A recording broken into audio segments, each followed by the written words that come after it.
성도가 이 땅을 살아가는 것은 결코 쉬운 일이 아닙니다. 그 이유가 무엇일까요? 성도는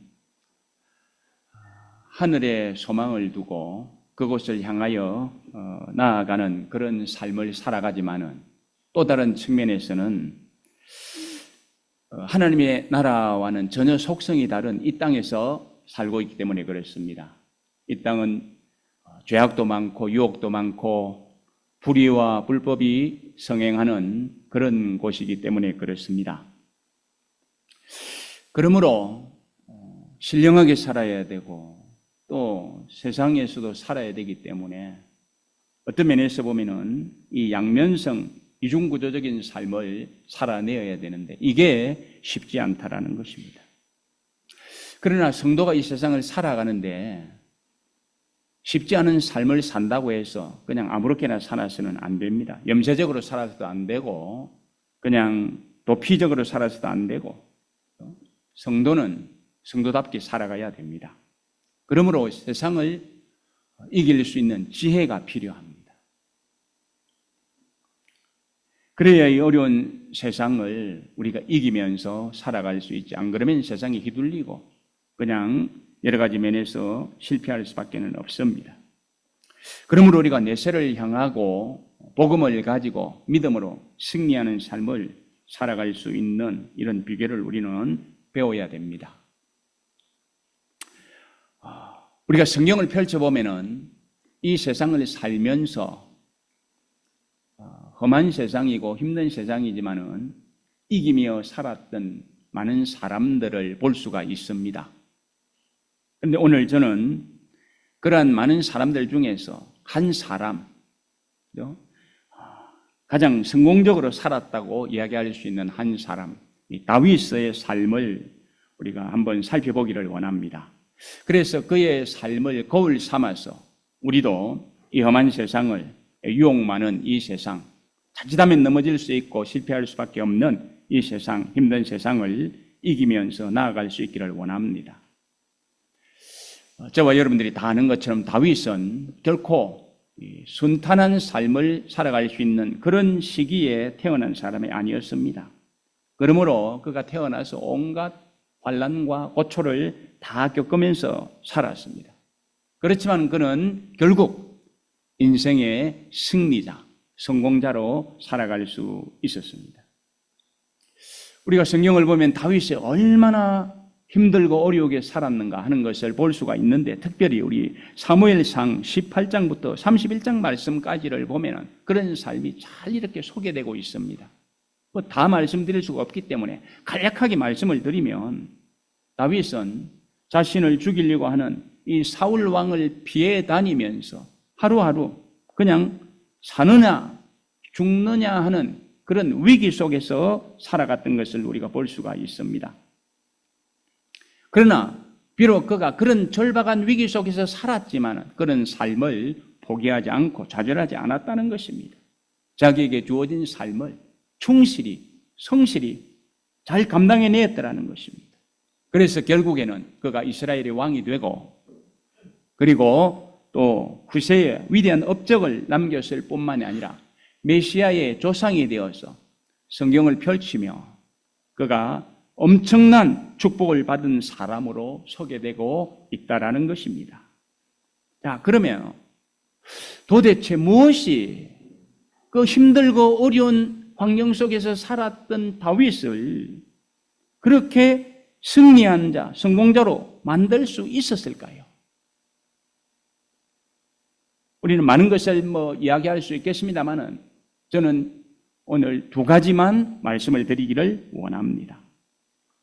첫째로는 다윗이 온갖 환난과 고통과 여러 가지 어려움이 있었지만 그것을 극복하고 승리의 삶을 살 수 있었던 비결은 뭐니 해도 하나님을 사랑하는 믿음이 있었기 때문이었습니다.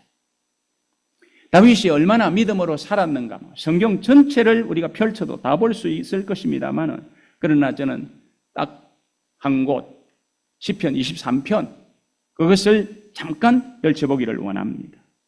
1절 말씀 한번 볼까요? 보시면 뭐라고 말합니까? 여호와는 나의 목자시니 내게 부족함이 없으리로다. 2절 그가 나를 푸른 풀밭에 누이시며 쉴만한 물가로 인도하시는도다. 이렇게 시작되는 시는 아주 목가적인 시 아닙니까? 그래서 고요함과 평안함이 묻어나고 있습니다. 그런데 지금 이 시를 읽고 있는 다윗의 삶은 그렇게 평안하고 고요하지 않았다는 것입니다. 그는 사울을 피해서 도망을 다녀야 되는 그런 처지에 있었습니다. 고달팠습니다. 외로웠습니다. 배고팠습니다. 몹시 힘들었습니다. 그럼에도 불구하고 다윗은 하나님을 바라보는 거예요. 그분을 의지하니까 염려와 근심과 걱정이 다 사라져버렸어요. 그리고 믿음의 눈을 들어서 하나님을 바라보니까 하나님께서 자기 미래를 펼쳐갈 것이 보이는 거예요. 그래서 뭐라고 고백합니까? 믿음으로 바라보면서 이 시를 읽고 있는 거예요. 4절을 보실까요?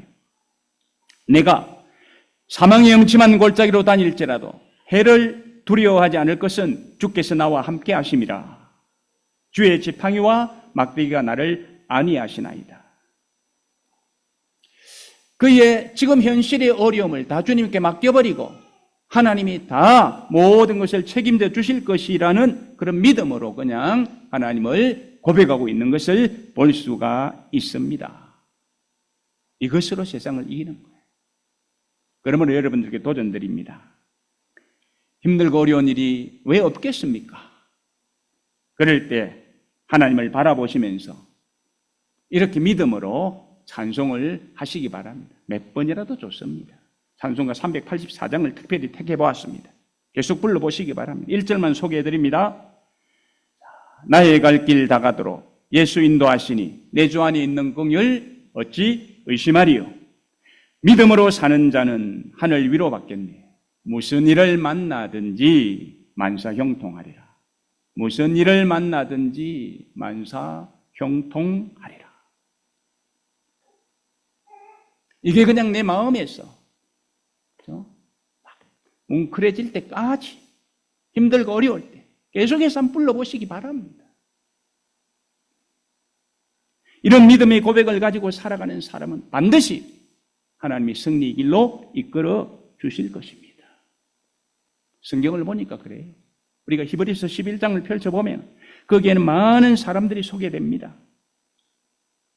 힘들고 어렵게 살았던 사람들이라고 이야기를 합니다. 그럼에도 불구하고 그들은 다 이긴 사람들이라고 이야기를 해요. 특별히 38절 말씀 한번 보실까요? 거기를 보면은 그들은 너무나도 힘들고 고달프고 죽임을 당하는 그런 환경 속에서 광야와 산과 동굴과 토굴에서 유리하며 살았지만 믿음으로 살았기 때문에 세상이 그 사람들을 감당할 수 없도록 했다라는 것입니다. 바꾸어 말하면 그들은 믿음으로 세상 모든 것을 다 이겨버렸더라는 것입니다. 그렇습니다. 세상을 이기는 힘은요, 힘도 아닙니다. 육신으로도 할 수 없어요. 돈으로도 할 수 없어요. 명예로도 할 수 없어요. 세상을 이기는 방법은 어떤 세속적인 수단과 방법에 의해 있는 것이 아니고 바로 믿음이라고 성경은 이야기를 해주고 있습니다. 그래서 요한 1서 5장 4절 말씀 한번 보실까요? 무릇 하나님께로부터 난 자마다 세상을 이기느니라. 세상을 이기는 승리는 이것이니 우리의 뭐라고요? 믿음이니라. 믿음이 이긴다는 것입니다.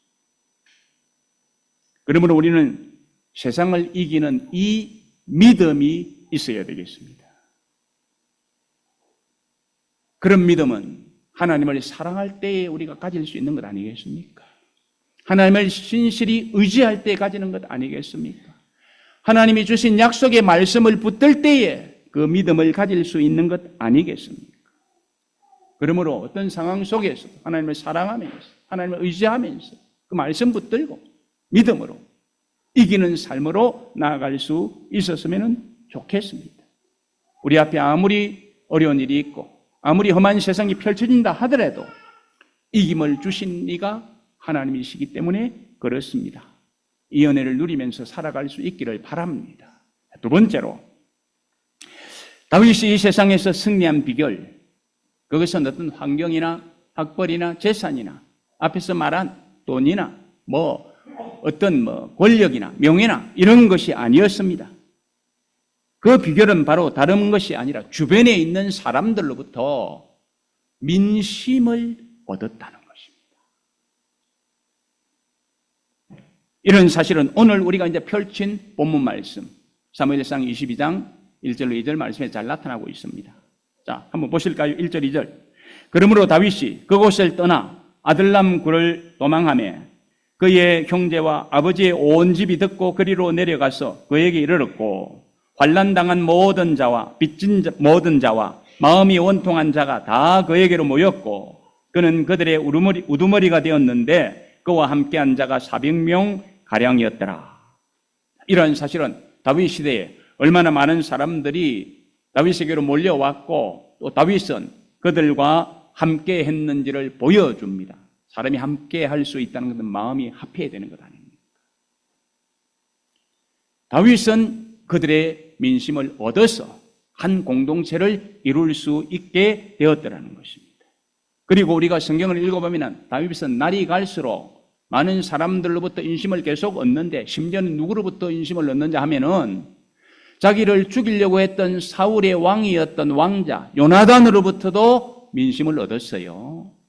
그리고 그 사울의 딸인 미갈로부터도 민심을 얻었어요. 그래서 그들은 극진히 다윗을 사랑하고 아끼고 존경하고 보호해 주었던 것을 우리는 성경을 통해서 볼 수가 있습니다. 그리고 이 사무엘상 22장 뒷부분 계속 이렇게 읽어나가 보면은 아히멜렉이라는 대제사장이 나오는데 이 제사장은요, 다윗을 위하여 이 사울 앞에서 옹호를 합니다. 그러다가 결국은 죽음의 길로 가요. 그렇지만은 아히멜렉은 그 죽음의 길을 가면서도 다윗이 옳다고 끝까지 주장을 해주고 있는 것을 봅니다. 무슨 말입니까? 아히멜렉으로부터도 다윗은 민심을 얻었다는 거예요.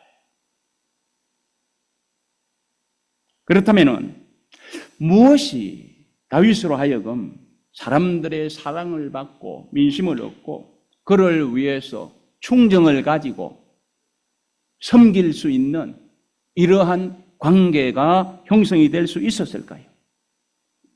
그것은 다른 데 있는 것이 아니고 다윗은 관용의 정신을 가지고 이 일을 감당해 냈더라는 것입니다.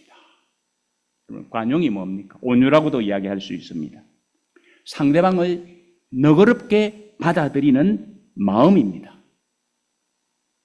성경적으로 말하면 관용은 사랑의 정신이고요. 보편적으로 말하면 이 관용은 바다와 같이 넓은 마음을 이야기하는 것입니다. 물론 우리가 관용이라는 것을 말할 때에 내 이기적인 욕심을 채우기 위해서 옳지 않은 것에 대해서 괜찮아 이것은 관용이 아니죠. 관용이라는 것은 분명한 마음을 가지고 상대방의 뭔가 잘못한 것이 있을 적에도 그냥 덮어주려고 하고 이렇게 감싸주려고 하는, 너그리 받아주려고 하는 이런 마음을 우리는 관용이라 그렇게 이야기를 할 수 있는 것입니다. 실수를 할지라도 또 괜찮다고 인정해주고 기다려주면서 그가 일어설 수 있도록 해주는 이런 자세가 관용이요. 이런 자세가 온유한 자세인 것입니다. 그런데 다윗은 이런 관용을 베푼 사람이었습니다. 그렇기 때문에 자기에게 누가 오든지 간에 품을 수 있었던 것을 볼 수 있습니다. 그래서 2절 다시 보실까요? 환난당한 모든 자와 빚진 모든 자와 마음이 원통한 자가 다 그에게로 모였고 그는 그들의 우두머리가 되었는데 그와 함께한 자가 400명 가량이었더라. 자, 다윗에게 온 400명 가량이 어떤 사람이었다고요? 거의가 빚지고 도망온 자들입니다. 마음에 원통한 마음을 가진 사람들입니다. 또 정부에 대해서, 이웃에 대해서, 일가 친척 형제들에 대해서 아주 한을 품고 있었던 사람들이었습니다. 그 사람들이 다윗에게 몰려왔는데 여러분 한번 생각해 보시기 바랍니다. 그냥 보편적인 사람들도 참 서로의 관계가 어렵잖아요. 내가 이렇게 하면 저 사람은 어떻게 생각할 것인가 하잖아요. 그런데 마음에 한이 있고 상처나고 자칫하면은 그냥 망가지고 들어받을 수 있는 그런 처지에 있는 사람들 아닙니까? 한두 사람이 아니고 400명이나 돼요.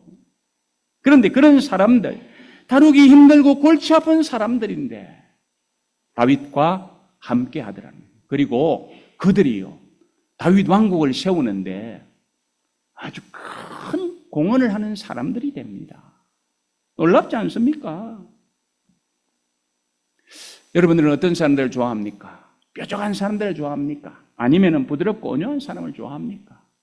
저는 온유하고 부드러운 사람을 좋아합니다.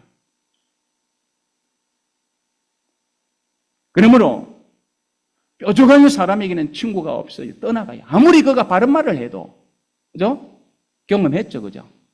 내가 바른 말을 해도 뾰족한 말을 하면은요, 떠나갑니다. 그러나 내가 부드럽고 온유하게 이렇게 대해주면은 내 옆에 친구들이 많이 모입니다. 사람이 붙습니다. 이것은 우리가 삶으로 경험하는 것입니다.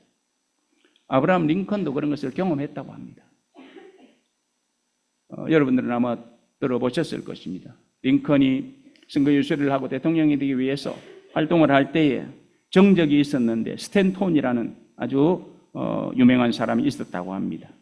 그런데 그 스탠톤이 기회만 되면은 이 링컨에게 아주 통렬한 비판을 쏟아 부었다고 합니다. 그러니까 링컨이 얼마나 마음이 안 편했겠어요. 그래서 링컨 머릿속까지 미워하는 마음이 꽉 차 있었다고 합니다. 그런데 이제 결과는 어떻게 나왔습니까? 링컨이 대통령이 됐잖아요. 그런데 이제 대통령이 되고 난 이후에 이 링컨이 자기의 정적이었던 스탠톤을 국무장관으로 삼으려고 했다는 것입니다. 그러자 이제 이 링컨을 추종하던 측근들이 그렇게 이야기를 했대요. 아니, 성유시할 때 그렇게 악한 말로 괴롭히고 원수같이 여기던 그 사람이 어떻게 그 자리에 앉을 수 있습니까? 그러지 마세요. 만약에 그 사람을 그 자리에 앉히면 나중에 이제 이 각각께서 국정을 살필 때에 또 태클을 걸고 정책을 막 수립하고 할 때 뭐 방해를 할 것인데 제발 그러지 마시고 좀 심사숙고하시기 바랍니다. 그렇게 이제 따르는 사람들이 충언을 했다고 그럽니다. 그러자 링컨이 또 그렇게 이야기를 했대요. 예, 저도 스탠톤이 나에게 얼마나 끔찍한 말을 하고 참 너무나도 이 악한 말을 했는지 잘 압니다. 그렇지만은 지금 현재 국가가 제일 필요한 사람은 스탠톤입니다. 그러면서 이 스탠톤을 국무장관으로 임명을 했다고 그럽니다. 그랬더니요, 이 스탠턴이 국무장관이 되고 나서는 그 측근들이 이야기한 그 생각한 그런 사람이 아니라 정말로 국가와 대통령을 위해서 아주 열심히 보필하는 그런 사람이 되었다고 합니다. 그리고 링컨이 암살당하자 그의 시신 앞에서 그는 막 울면서 정말 지금 당신은 살아간 사람 중에서 참 위대한 사람이었습니다. 당신은 우리 마음속에 계속 살아있을 것입니다. 그런 차원에서 이야기를 했다고 전해지고 있습니다. 여러분 그러면 한번 생각해 보세요. 만약에 측근들 말을 듣고 링컨이 그렇지 나같이 나에게 원수같이 그렇고 정말로 내 머릿속까지 미움이 차도록 만든 저 사람 국무장관 안 시켜야지 하고 거기에서 그냥 국무장관을 안 시켰다면 어떻게 되겠습니까? 아마 두 사람은 무덤에 갈 때까지 원수로 남아 있었을 것입니다. 아니 무덤에 가서도 원수로 남아 있고 역사 속에서 두 사람은 원수였음 이렇게 전해질 것입니다. 그런데 링컨이 관용으로 온유로 품었기 때문에 두 사람 관계는 아름답게 이렇게 새로운 친구로서 만들어질 수 있었던 것입니다. 그러므로 우리도 관용하는 마음, 온유하는 마음, 이것 가지면서 살아가야 됩니다. 그래야 우리는 험악한 세상을요, 내 편을 들어주는 사람과 함께 승리함으로 나아갈 수가 있습니다. 다윗은 그렇게 살았습니다. 그런데 다윗이 그 마음을 품고 태어났을까요? 성경은 우리가 이미 살폈잖아요. 만물보다 부패한 것은 사람의 마음이라, 못된 마음이라, 아담으로부터 받은 악한 씨앗이 숨겨져 있어요. 그래서 우리가 보편적으로는 절대 그렇게 살 수 없는 존재들입니다. 그런데 다윗은 관용의 사람이 되었잖아요. 그 비결이 무엇일까요? 성경에서 찾아보면 사무엘상 16장 13절 말씀 소개해드립니다. 사무엘이 기름 뿔병을 가져다가 그의 형제 중에서 그에게 부었더니 이날 이후로 다윗이 여호와의 영에게 크게 감동되니라. 무슨 말씀입니까? 다윗은 여호와의 영에 크게 감동됨으로 인하여 이런 삶이 형성되었더라는 것입니다. 여기 감동된다는 말이 무슨 말이냐니까 큰 파도가 밀려와가지고 나를 그냥 완전히 제압해버리는 것을 말합니다. 그게 감동입니다. 그러니까 성령이 나에게 강력하게 임해서 나의 이 타락된 본성, 나의 잘못된 생각, 그죠? 모든 이 모난 것, 뾰족한 것, 이런 것들을 다 그냥 제압해버리고 이제는 내 마음대로, 내 뜻대로 말하고 행동하고 사는 것이 아니라 성령에 휘둘려서 하나님의 인품으로 살아가는 것, 이것을 지금 이야기해주고 있습니다. 그러므로 다윗은 관용하는 사람이 되었고 온유한 사람이 될 수 있었던 것입니다. 그렇기 때문에 우리도 성령이 나를 그렇게 지배해 주시도록 기도해야 되겠죠. 그리고 또 우리가 온유할 수 있는 비결 또 말씀드리면 예수님을 닮으면 됩니다. 제가 지지난 주일인가요? 우리 예수님 닮자고 했잖아요. 예수님 마음을 품고 살아가면 됩니다. 왜? 예수님은 온유하신 분이었거든요. 예수님 스스로도 자신이 온유하다고 말씀을 하셨어요. 성경 보실까요? 마태복음 11장 29절.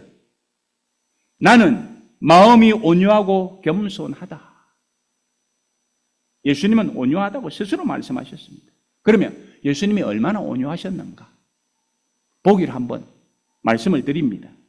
마태복음 26장을 펼치면요, 20절 이하에서는 어떤 이제 일이 있느냐면은 예수님께서 이제 십자가를 지시기 전에 제자들과 함께 이제 같이 만찬을 나누고 이렇게 합니다. 그럴 때에 이제 어느 순간 예수님께서 말씀하십니다. 이 중에 한 사람이 나를 팔 것이다. 21절 말씀 보실까요? 마태복음 26장 21절. 너희 중 하나가 나를 팔리라. 식사를 하시다가 느닷없이 그렇게 말씀하시는 거예요. 그러니까 제자들이 얼마나 놀라겠어요. 그러니까 접니까? 저는 아니지요. 이런데 가룟 유다가 갑자기 이럽니다. 접니까? 하니까 예수님께서 뭐라고 말씀하셨다고요? 그래, 네가 말했어. 얼마나 가슴이 뜨끔했겠어요. 그리고 예수님도 그렇게 말씀을 우리가 인간적인 측면에서 보면 어때요? 이제는 후속 조치를 어떻게 해야 됩니까? 유다가 말한 것이 사실인 것을 확인해 주었잖아요. 그러면은 예수님께서는 어떻게 해야 됩니까? 그 유다를 쫓아내야 되잖아요. 왜? 스승을 팔 자이고 주님을 팔아먹을 자인데 같이 또 계속 식사를 할 수가 있겠습니까? 그러면은 쫓아내야 되잖아요. 저 같으면은 야, 이제 빨리 나가. 여러분들은 모르겠습니다만 저 같으면 그럴 수 있겠어요. 그런데 예수님께서는 어떻게 하시는가 보십시다. 분명히 예수님은 팔 것이라고 말씀하셨고 너가 팔 거다라고 지적을 해 주셨어요. 그런데 요한복음 13장 26절 말씀 한번 보시기 바랍니다. 거기를 보시면 빵을 가지고 유다에게 야 이거 먹어라 하고 주십니다. 보통 빵을 먹는데 한 얼마나 걸리죠? 빨리 잡수시면 1분 내에 잡수실 거고 좀 천천히 잡수시면 한 3, 4분 잡수시겠죠. 그죠? 그 빵을 먹는 순간에 생각하라는 거예요. 회개하고 돌아오라는 거예요. 기회를 주는 거예요. 우리 주님은 끝까지 회개하고 돌아올 수 있도록 기회를 주시는 그 온유하신 분이었다는 것입니다.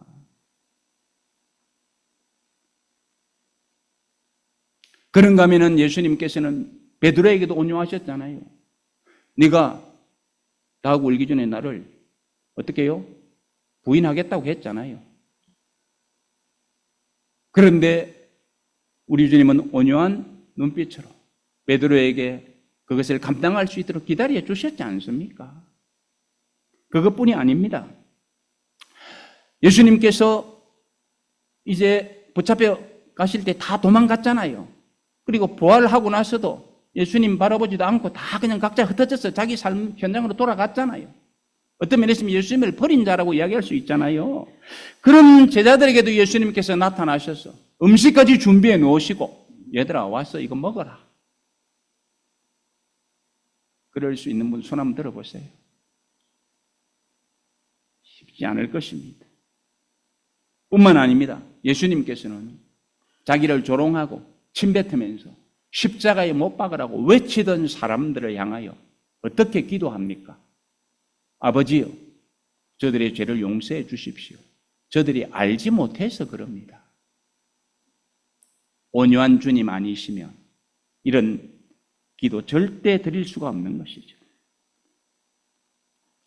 그러므로 이런 온유를 본받아야 우리는 세상에서 승리할 수가 있습니다. 오늘날 사람들은 자기 실수, 자기 잘못에 대해서는요 아주 관대합니다. 뭐라 하면 네가 잘못한 게 있어. 그럴 수 있는 거지. 그런데 상대가 조금만 잘못해도 어떻게 합니까? 막 바늘 가지고 찌르듯이 찔러버립니다. 간치 용서도 없어요. 또 세상에는요 바른 말 많이 하는 사람들 있습니다. 그런데 너그러운 말을 하는 사람들은 적습니다. 그러나 바른 말만 가지고 세상을 이길 수 있나요? 아닙니다. 바른 말 많이 하면 친구가 없어져요. 너그러운 말을 하면 친구가 가까이 찾아옵니다. 왜냐하면 바른 말하는 사람들은 그것이 뾰족하게 사람들을 찌르는 것과 같은 것이 될 수 있기 때문에 그렇습니다. 그러므로 우리가 배울 것은 바른 말을 하되 너그럽게 해야 된다. 여러분 우리 그러잖아요. 아 다르고 다르다. 그렇습니다. 그러므로 우리는 너그러운 말을 할 수 있어야 합니다. 이 너그러운 말이 어디서 나오냐? 온유한 마음에서, 관용하는 마음에서 나오는 것입니다. 그런데 다윗에게는 이런 너그러움이 있었어요. 이런 관용이 있었어요. 그래서 문제 있는 사람들이 자기 주변에 모였을 때 야 귀찮다가 아니라 어땠습니까? 다 품었습니다. 그들을 품었습니다. 성경은 관용은요 보답이 있다고 이야기를 해줍니다. 마태복음 5장 5절 한번 보실까요? 온유한 자는 복이 있나니 저희가 땅을 기업으로 얻을 것이며. 우리 생각은 온유하고 관용하면 다 빼앗길 것 같잖아요. 세상이 얼마나 험한데 내가 온유하게 살면 손에 다 봐. 보통 생각은 그런 생각이 들잖아요. 그런데 성경은 가르치기를 온유한 자는 복이 있나니 저희가 땅을 기업으로 얻을 것이며 라고 하는 것입니다. 우리 생각과는 세상이 다르게 흘러간다는 거예요. 하나님의 섭리는 다르게 나타난다는 거예요. 이것을 인정하고 받아들이는 것이 믿음이고 이 믿음으로 살아가는 자들이 세상을 이기는 것입니다. 그러므로 우리도 관용을 베풀며 살아가야 됩니다. 그러므로 우리는 다윗처럼 성령으로 충만한 사람들이 되어서 그리고 관용을 베풀면서 살아가야 될 것입니다. 예수님을 본받아서 우리가 온유한 사람이 되고 관용하는 사람이 되어서 살아가야 될 것입니다. 그럴 때 우리 주변에 많은 사람들이 함께 할 것입니다. 왜? 그러면은 민심을 얻거든요. 그래서 그들과 함께 우리는 승리의 길을 힘있게 걸어갈 수 있을 것입니다. 하나는 외롭습니다. 그러나 여럿은 힘이 됩니다. 세상을 이렇게 이겼으면 좋겠습니다. 나폴레옹은 그렇게 이야기를 했다고 전해집니다. 나사렛 예수는 관용으로 세상을 이겼지만 나는 무력으로 세상을 지배하려고 하다가 모든 것을 잃어버렸다. 그냥 전해지는 이야기입니다. 사실적인 것인지 아닌지는 잘 모르겠습니다만 전해지고 있습니다. 말씀을 정리합니다. 성도는 세상에서 승리의 삶을 분명히 살아야 됩니다. 이것은 우리에게 주신 명제의 명령입니다. 분명히 우리는 승리해야 됩니다. 그런데 이 세상에서 승리하기는 쉽지 않습니다. 제가 설교를 시작하면서 선성을 향하여 내세를 바라면서 나아가지만 또 다른 측면에서는 우리가 이 불의한 세상에서 살아야 되잖아요. 양면석, 구조적인 양면성에서 성도가 승리의 삶을 산다는 것은 쉬운 문제가 아닌 것입니다. 그러나 다윗은 하나님을 사랑하는 믿음으로 그리고 온유한 마음 가지고 승리했던 것을 봅니다. 우리가 그렇게 살아가야 될 것입니다. 그렇다면 여러분들에게 한번 여쭤봅니다. 지금 여러분들은 믿음으로 사십니까? 그냥 내가 말로 믿음으로가 아니라 하나님을 사랑하면서. 다윗이 그러고 했죠. 여호와여 내가 주를 사랑하나이다. 이 사랑하는 마음을 가지고 하나님을 의지하는 마음을 가지고 말씀을 붙들고 믿음으로 살아가십니까? 그리고 여러분들은 관용이 있습니까? 뾰족한 거 말고. 그죠? 우리는 믿음의 분량이 커지고 무게가 무거워져 갔으면 좋겠습니다. 그리고 우리의 관용도 아주 풍성해져 갔으면 좋겠습니다. 그래서 내 편으로 되는 사람들이 많아지면 좋겠습니다. 그런 사람은 제가 아무리 생각해도 승리의 편에 서 있는 사람인 것 같습니다. 우리 그런 사람들이 되어야 되지 않겠습니까? 바라기는 오늘 함께 예배하는 저와 여러분들은 정말 아름다운 믿음으로 우뚝 서고 관용하는 마음으로 잘 무장해서 승리로 성큼 다가서서 저만큼 승리의 고지 이룰 수 있는 저희들이 될 수 있기를 주님의 이름으로 축복합니다. 기도하십시다.